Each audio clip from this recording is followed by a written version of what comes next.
सब ऑफिसर तरीके फरज बजाવું છું નવસારી બજાર ફાયર સ્ટેશન ખાતે જે ફાયર કંટ્રોલમાંથી અમને 8 ને 8 જેવો કોલ મળેલો હતો જે અમે ઘટના સ્થળે આવીને તપાસ કરતા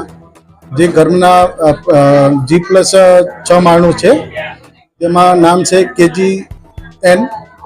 જેમાં બીજા માળે ફ્લેટ નંબર 201 માં જે માલિકને પૂછતા કે આ કેટલા વાગે બનાવ બન્યો એમણે જણાવ્યું કે 4:30 થી 5 ના ગાળામાં બનાવ બન્યો હતો જેથી અમને કોલ 8 ને 8 મળેલો જે ઘટના સ્થળે તપાસ કરતા એક બેનને માથામાં ઈજા થયેલ હતી ને ઉપરના સ્લેબના જે પોપડા ખરા ને પ્લાસ્ટરના એ પડી ગયા હતા બીજું કંઈ ખાસ છે નથી બાંધકામ કેટલા વર્ષ જૂનું છે એમ તો બિલ્ડિંગ ઇન્સ્પેક્ટરને જાણવા મળે કે બિલ્ડિંગ 7-1 વર્ષનું જે કરીબ ખરું 7-8 વર્ષ થઈ ગયા છે સર ફાયરના કેટલા અહીંયા સ્ટાફ આવી ગયા છે અત્યારે હાલે અમે નવસારી બજાર ફાયર સ્ટેશનથી એક જ ગાડી બોલાવેલી હતી ઉપર જેથી કરીને અમે તપાસ કરતા નોર્મલ છે ને એક બેનને ઈજા પામેલા એમના માલિકો હોસ્પિટલ ખાતે લઈ ગયા છે સાહેબ હવે આગળ શું કાર્યવાહી કરવામાં એ આગળની કાર્યવાહી આપણે બિલ્ડિંગ ઇન્સ્પેક્ટર કરી શકે છે.